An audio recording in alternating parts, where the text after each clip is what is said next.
So we have the first video is from the Guidance Podcast. And I think this is, I don't want to butcher her name, but it's from the Guidance Podcast. Go ahead and play it. Reason why so many Christian couples get married so soon is because, you know, when you're not engaging in sexual activities, you have those real raw conversations. You talk about the serious stuff. Do you want kids? What is God's purpose for your life? And it's almost like speed dating in a sense where it's like, okay, we don't align. Cool. No feelings hurt. We weren't engaging in sexual activities, being intimate. We're not attached to each other and we can move forward. So it's kind of a beautiful thing. When you really think about it, holy, desiring to be holy and having a God honoring marriage, it starts with the intentionality. So what I want to focus on in this video is the intentionality in dating. Because for Kristelle and I early on, we had the tough conversations on the first dates. Do you want marriage? Do you want kids? Are you Christian? Because we're Christian. And the hard conversation there. And for some people who aren't aware, like there's an age gap here, so we address the age gap first date immediately. Like first 5 minutes immediately, he brought it up, and thank God he did. He's like, is that okay? Yeah.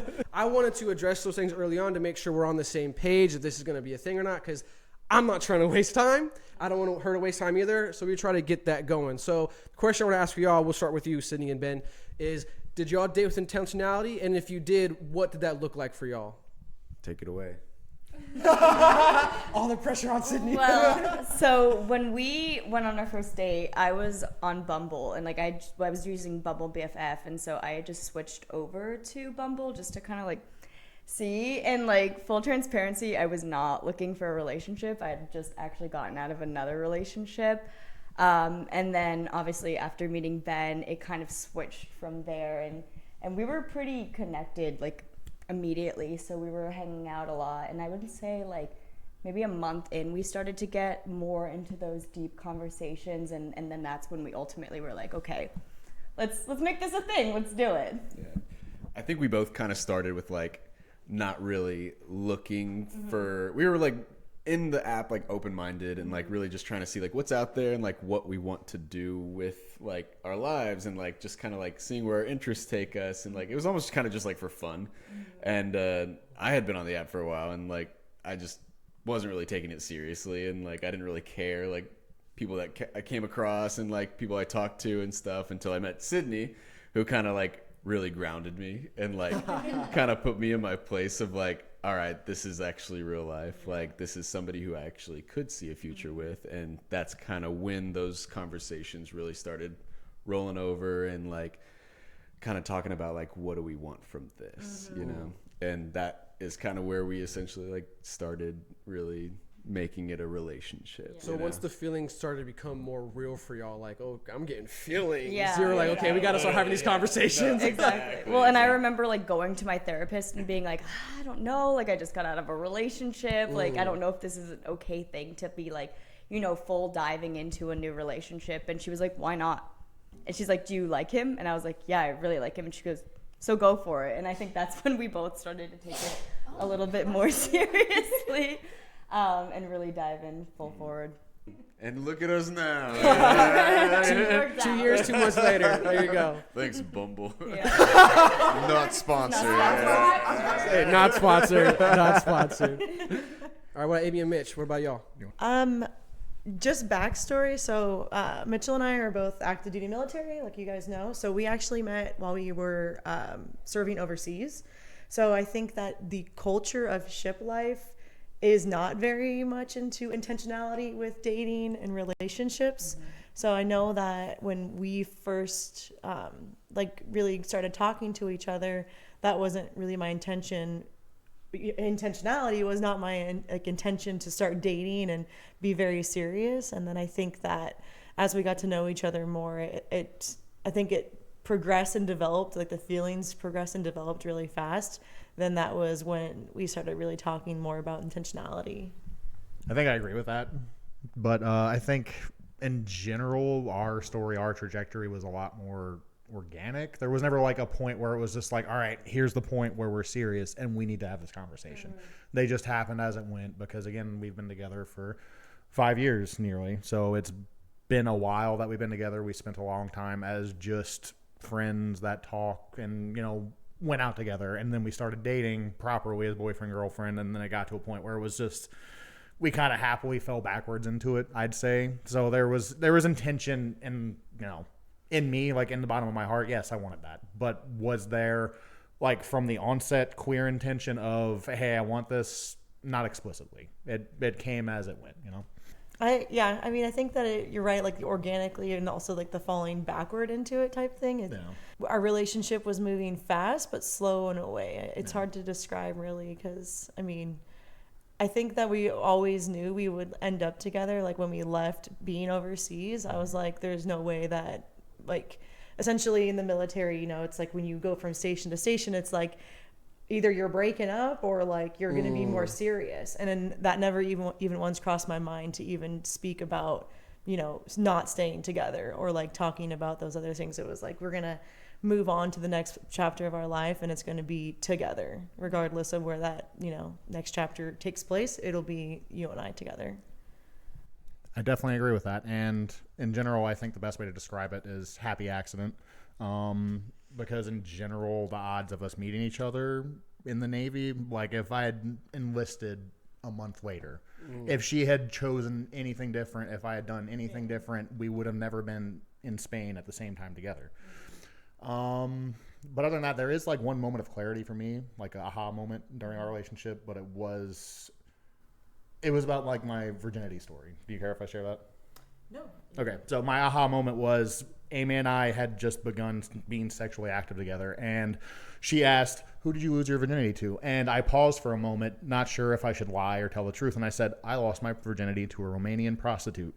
And she said, and I went out for a cigarette and said, why did I say that? And then the day later, what did I do? She accepted it. The day later, she was fine with it. She was like, that was weird, but that's okay. That's fine. No judgment. Like, we laugh about it now. So that was the moment where I was like, okay, if she can accept that, she can accept any of my faults, any of my quirks, anything like that. This is a serious thing. That was my epiphany moment, my aha moment, where it was like, all right, this is something that your lock-in moment. Yeah, that was my lock-in. That was where I locked in for sure. And that gave you like that sense of like comfort too, because it's Absolutely. you didn't have to lie. Like you gave your all, you gave your truth on that risk that she would accept it, and she did. So. Yeah.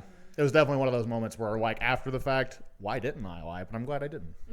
That's actually a very good segue. Before I do that, I want to address, so the reason why I said what that looked like for you when it comes to intentionality, because obviously that video was centered more around like the Christian faith and we're Christian faith, because for us intentionality was more like, do you want to get married? Do you want kids? And for you, it was kind of like, I want to make sure, we're kind of friends and happy and not at each other's throats. And for y'all, it was like, can we maintain our jobs and maintain this friendship while pursuing this? There's a balancing act, obviously, that everyone because everyone's intentions in relationships, the intentionality of it, like the purpose of it, is not always the same. But tell me if you guys agree with this or not, but at least the goal is somewhat similar. We want to make sure that the feelings are somewhat mutual. And then once they're mutual, all right, are we doing this or not? Yeah, exactly. Like, are we locked in per se? And now for the segue question, thank you, which is, what was that locked in moment for y'all? Like for you, you said the locked in moment was when she asked you like your virginity story, and you were like, lost to a prostitute, and you're like, oh wow, she took that well. Yeah, it was surprising well. So, if you want to share real quick. I feel like we kind of had different locked in moments, probably. Do you want to go first? No, you share yours first. I feel like for me, like coming off of those apps, like I was honestly kind of an asshole. Like I didn't really like care about like who I was seeing, like, and like I didn't really take it seriously, like what I said. And I feel like my aha moment is when I was talking to Cydney. I was like also talking to somebody else, like at the same time, like early stages, obviously, and like, but it was almost in a way where like I wanted to take it seriously, but like I didn't really have that like push yet. And I feel like it all kind of came to light for me because like there was a risk of losing her. And like as shitty as that sounds, it's like, all right, yeah, you got caught, and like now you want to like step back. It's like that was my aha moment of like, all right, I'm actually being a terrible human being. Like I need to kind of like take a step back myself, like recenter, understand like the damage that I'm doing to her and like the people around me and like my life, and like it really refocused me on a better route that like I wanted to take for myself. And that really gave me that clarity of like, all right, she is such an amazing woman. Like I have been taking this for granted, and I need to stop what I'm doing. And that was my moment of like, all right, here we go. So you almost lost her, and that was your aha moment. Like, I cannot lose this one. Yeah, I was like, what am I doing? Like, there was just, I felt so stupid, you know. Like I was like, it was like self-destructing, you know. Like I was just not really doing what would be better for me in the future. And like by no means did I think that Ben was a terrible person in that moment. Like we weren't even like we hadn't had that intention discussion yet of like what we really wanted to do and what we wanted to be. But I think that at that point I had already had my aha moment because Ben, there was just some drama that kind of went on with his friend. And it was nothing huge, but I was just like, oh, like maybe you and your friend should just like, you know, work this out and I'll go home. And Ben like came over and like wanted to like make sure that I was okay and just like check in with me. And so that was my big aha moment was I was like, okay, this guy actually cares about how I feel. And so I think that's kind of where like once we met in the middle was like I had my aha moment, and then you know he was seeing someone else and we had had that discussion, and then it was like coming together after that it was like, okay, we don't want to be with anyone else, so what are we doing? Like let's just do this, like let's have this discussion. And then that's when it became more serious for sure. Gotcha. I think that I was thinking about it and I was like, what? Oh, there's a little hair on your nose.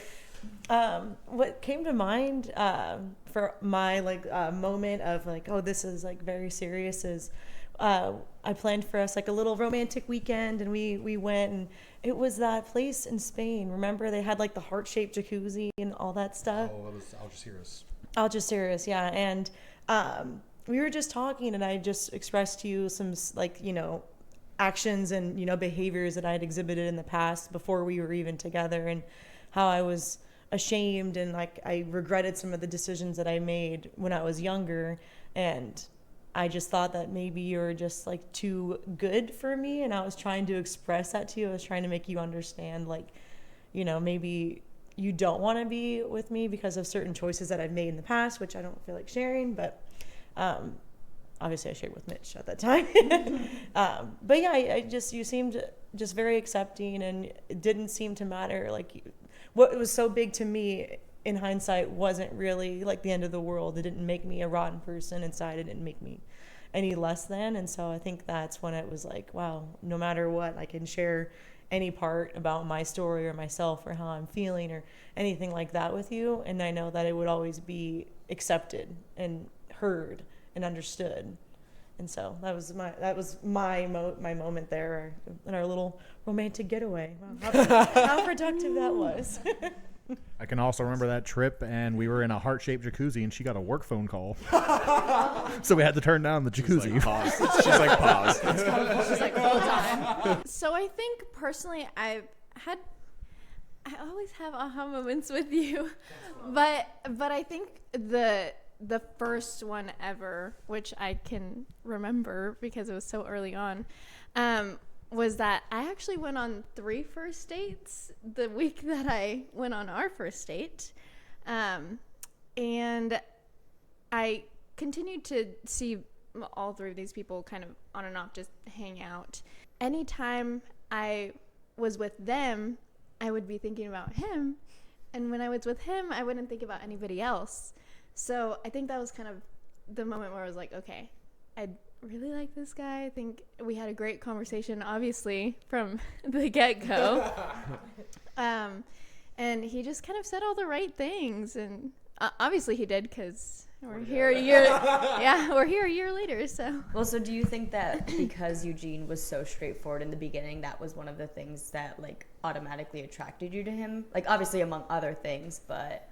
For sure. I think that also comes from a biblical sense for us, though, because the men are supposed to be leaders in the relationships. And so I think that was very telling of him being a leader from the second that we met each other. So I'm not gonna lie, I kind of took control of the first day. I really did. He did, which, knowing me now, I think we both know that I can also be very straightforward. But in situations like that, yeah, in situations like that where it's like the first time meeting someone, I can be very shy and reserved. So I think that also helped a lot, was that he was like that. So it kind of helped helped the conversation move along very nicely. And again, everything that he was saying, from how many kids he wanted and what he wanted his life to look like in the future, and just everything was perfect from the beginning. So I think that was like one of the biggest things, and why we pursued a relationship, for me anyways. My aha moment, if y'all haven't figured out by now by getting to know me, is I have no problem sharing my mind and my thoughts and opinions. So with her, my aha moment was we still have some intense conversations, but not as much, because I purposely forced those. Not, I don't know if it was bad or not, because obviously as we're expressed now, I can't help but do it sometimes. I forced those conversations because I really wanted to make sure that she could, I don't know if it's the right word to use to say handle me, but I just wanted to make sure we could have these conversations because I felt like it was important. Like, and I also wanted to make sure you understood where I sit in these particular conversations, like the topic of those conversations. So when we would have those conversations, we were able to have those conversations. Sometimes they get intense. You wanted to see if she could hold her own in those moments. Not necessarily hold her own. She could, which I definitely appreciated. But the aha moment for me was when we had those conversations, it never deterred her. She would always, like, the one specific conversation we had, got done watching a movie, and I don't remember the movie, but I remember I made a comment about the roller coaster of relationships that lead to marriage. And we talked about, like, I'm going to be attracted to you. I'm not going to be attracted to you. I'm going to love you. I'm probably going to end up not liking you. I'm probably going to want to be around you. I'm probably not going to be around you. Like, we got to be able to feel that way and then still be with each other, because relationships, like, take work. And then when we had this conversation, she was on the same page, and obviously a year later, we're still working. Like, for me, that was my, like, found someone that can work. Yes. Like, it just made me feel good that, like, I could share myself and my opinions with her, like, unfiltered. And not saying that she doesn't disapprove of some of my opinions, like she definitely does, but she was able to hear them and then rebuttal it, and then us, come to some terms about whether or not we agreed or disagreed. And I just really appreciated that dynamic we've had. Like, you were there for one of them. We were on a date the one time about, love, whatnot. Yeah, I definitely remember that whole conversation at that bar. Yeah. Which was a fun conversation, and I feel like that is a really important thing to be able to have that kind of discourse. Yes. Which Amy and I do a lot, where we have a disagreement, but we talk about it. Yes. If you veer away from the different disagreements or arguments or fights, because what we have, like I said, those disagreements, those arguments, those moments of butting heads over anything, that happens to everyone. The choice is, do you steer away from it or do you steer into the fishtail to regain control? Yeah. Yeah, that's your option right there. And it's you have to have those hard conversations. It's always going to happen, especially in a relationship where, like, you're long term and you're living together. Like, you're going to clash heads. Like, you're going to, like, be one way one day and one way another. Like, it's just bound to happen, especially, like, through this, like you said, like, roller coaster of a relationship. There's always those up, there's always those downs. And it's all about, like, where you go at the end. Like, it's sometimes more frequently than not. Exactly. You can have like a nice, like, stretch of just happiness, and then one day it's like, oh, I hate this person. But then it's like, all right, like, yes, we may be butting heads this day, but that, like, you got to really look at, like, the bigger picture of the relationship. And just because we're having a bad day this day doesn't mean tomorrow will be the same. My favorite way to put it is that you have to actively choose to love your partner every single day. You have to love them even in bad times. Yeah. If you can't do that, then it's probably not going to be a very good long-term relationship. Last question on this video, then we'll move on, which was, I don't want to get too deep into the fights, obviously, because that's a little bit, a little intimate, because sometimes fights are uncomfortable in relationships, and how you deal with them is a little revealing. So not to reveal too much. But when it comes to when y'all have fights, I don't know if it's how you handle it or, like, how have y'all adjusted or oriented yourselves where you can have these fights and not, like, be unhealthy, if that's the way to characterize it. And I'll share our experience first so y'all have a little insight. So I think the conversation we had, it was my fault to put out. I was the one wrong. I forgot what I did, and you can remind me when I tell the story. But we were sitting on this couch, and she pointed out to me, like, you did this. It really bothered me. I don't like it when this happens. Oh, my brother had his wedding. We were heading to the reception. The reception, is that what we call it? Yeah, the reception. And we were very late. And to break the ice, I kind of used her at her expense to break the ice. and she did not like that. It wasn't anything bad, but it was just that I used her at her expense to break the ice. She did not like that. Was this like one of the first times you're meeting them, or? No. Oh, okay. Yeah. I didn't know. Yeah. So my mind, like, oh, you know my family, you know them. Like, it's not a big deal if I do that. Well, for her, it bothered her a lot. So some days later, we were finally together, and she pointed out that I did not like that you did that. It made me feel this way for X, Y, and reasons, and would appreciate if you don't do that. So for us, I had to hear all the way out. I had to let her hear it, and then I had to receive it, and then explain to her why I do that, because it didn't come from a malicious place. It was just me, like I said, I was just trying to break the ice, because obviously we're late for a reason. I was just trying to make funny, and she's like, well, I don't like it when you do that. We need to be a cohesive unit, which she is completely correct about, and using her as an icebreaker was inappropriate. And I had to hear that and receive that. And I remember after the conversation, because I was pretty quiet, because abnormally quiet, and she pointed out, like, are you okay? You're kind of quiet. And I was like, I'm just receiving everything you're saying, because when you're hearing that you did something wrong to your partner, it's kind of hard to take sometimes, you know? So I had to really be in my patience to receive the criticism and then not want to lash back like, oh, well, you know, because I was wrong. Like, I had to accept that I was wrong. What you're saying is right. I can fix this. And then obviously afterward, I'm sitting there and my feelings are hurt, like, oh, I hurt your feelings, and it hurt my feelings. And obviously afterwards it's fine, but that was an example of where I did something wrong. She pointed out to me, and I had to make sure yes, you're right. I did wrong. I can fix this, and it won't happen again. And then we moved on from there. So I guess an example for y'all, when y'all had something like that, or lesser or greater, if y'all want to share something greater, up to y'all, where y'all were able to handle a unpleasant moment between you two. I just want to say, isn't it devastating when your partner says like how maybe they're disappointed with something you did, and that's like, oh my god. Yeah, right? Because I'm like, no, that was like not. It's kind of like the moment where your parents are like, I'm not mad at you, I'm disappointed. Yes. And I'm like, Exactly, absolutely, yes. And then you're just like, how could I possibly have let you down? Like, it's such a monumental feeling. And I feel like if there's an absence of that, then like maybe then that's when it's like, okay, well, do you actually respect your partner? Are you cognizant of their feelings and things like that? And so I think having that feeling is also really important too, because then it's like you deeply care about how you're affecting their life and things like that. So I just wanted to add that part in, because I've felt that before, and I'm like, what is wrong with my brother? What is wrong with me? Like, how could I have let this happen? So I don't know if fortunately we don't really ever like raise our voices with each other, and it's never getting to that point. I think that I have to make sure I don't raise my voice. I grew up in a household where there was yelling and like raised voices and things. So I'm aware of that, and so I try to like really tamp it down. And sometimes when I get really angry, I just have to think like, you know, this isn't worth yelling at Mitch about, or whatever. Raising your voice in any circumstance. I'm more so in the camp of like, let's talk about it right now. Let's get to the root of the issue. I want to solve this, and then so we can move on. Whereas Mitch, I don't know if you want to share, but he's more so reserved and wants to hold it to himself so he can really mull it over and think about those things. And so sounds familiar. Yeah. So I think when we have disagreements or arguments or we're butting heads, I'm almost like nagging him to talk about it, and he's like, I just want space. So I think that we've had to really I've really had to find like that sweet spot of like, I can see there's something wrong, and I really would like to speak about it when you're ready to speak about it.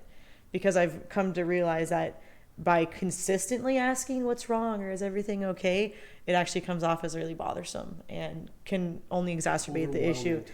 Yeah. Do you want to add on to that at all? Sure.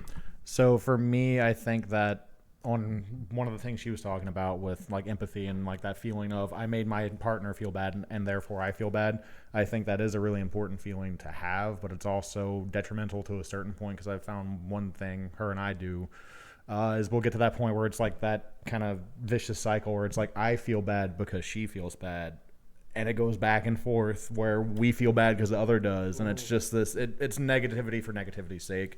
So we have to be mindful about that. It doesn't happen very often, but it does sometimes. And then as she was saying, we both do have different coping mechanisms. Mine is to withdrawal, and I do that frequently whenever there are tough times, but we've definitely come to a compromise where she knows not to press too hard if I'm being, seclusive about it. And I've grown to understand that I need to tell her, like, hey, something is bothering me, or it's this, or it's that, or nothing's bothering me. I'm just absent-minded, or I'm just not here right now. I'm okay, though. I have to communicate that clearly, and we've both learned that over the years, and it's gotten better, obviously. Nothing's perfect, but it's good. And that definitely is one thing to keep in mind, is that not everyone communicates those things the same way. For me, I have to bottle it up and figure out what to do with it. For her, she wants to talk about it immediately, and it can come across as interrogative, I think is the word that fits right, where it's not malicious, but it's just like, I don't have an answer for you, and I don't know what you want. Why are you? Don't bang on the table, Batman. I'm fine. I'm all right. Yeah, that's about it. Oh man, we've been through it.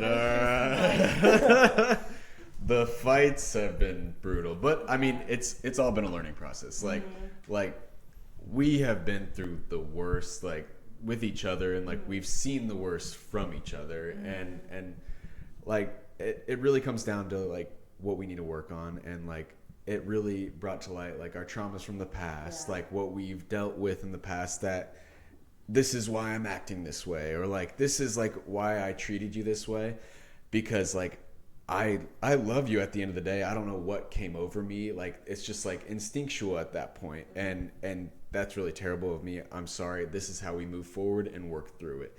And we've had that conversation a lot. And there's always that time where it's like I said before, like looking at the bigger picture, it's like, I don't want to lose you. Like, I know we've had a terrible fight, like a bad moment in our relationship. Like let's try to work through this. Like, let's talk about it. Like, see what we can do better next time. And like, let's try to prevent it. Mm-hmm. And to add on to that, like Ben and I both have two very different traumas that like we are recovering from. Like, we've had different childhoods, we've had different lives.